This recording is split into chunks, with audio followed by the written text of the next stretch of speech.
ഇച്ചാവണി ഇപ്പൊ ചോറുണ്ടാനുള്ള എക്സൈറ്റ്മെന്റ് തോന്നുന്നില്ലേ? ഈ മാമ്പഴക്കറിക്കകത്തേക്ക് ഈ അച്ചാർ അങ്ങോട്ട് കുഴച്ച് തിന്നണം. നല്ല സൂപ്പർ ടേസ്റ്റാ. പിന്നെ പാവയ്ക്കാ മെഴുക്കുവരട്ടി, ഉണക്കമീൻ വറുത്തത്, മുരിങ്ങയിലക്കറി, പന്നിക്കറി, ഇത്രയും കറികളുണ്ട് കേട്ടോ. അപ്പൊ ഇതെല്ലാം കൂടെ കുഴച്ചും കഴിക്കണം മോനെ.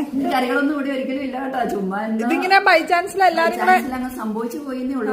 കറികൾ കൂട്ടിയൊന്നും അല്ല ഞങ്ങൾ ഉണ്ടെന്നേ. പിന്നെ മമ്മി ആ മാമ്പഴം എടുത്തേക്ക് പിഴിയ് ചോറിനകത്തേക്ക്. അതാണ് എനിക്ക് കാണേണ്ടത്. ഒരു മനസ്സിനൊരു സന്തോഷം. അച്ചാറെടുത്ത് ഇളക്ക്. ഞാൻ തിന്നും. അച്ചാറെടുത്തിട്ട് മമ്മി സെന്ററില്. ആ എന്നിട്ട് കുറച്ച് മുരിങ്ങേരത്തോരനും എല്ലാം ഇട്ട് ഇളക്ക്. അതെ, സംതൃപ്തിയായി അല്ലേ മമ്മി?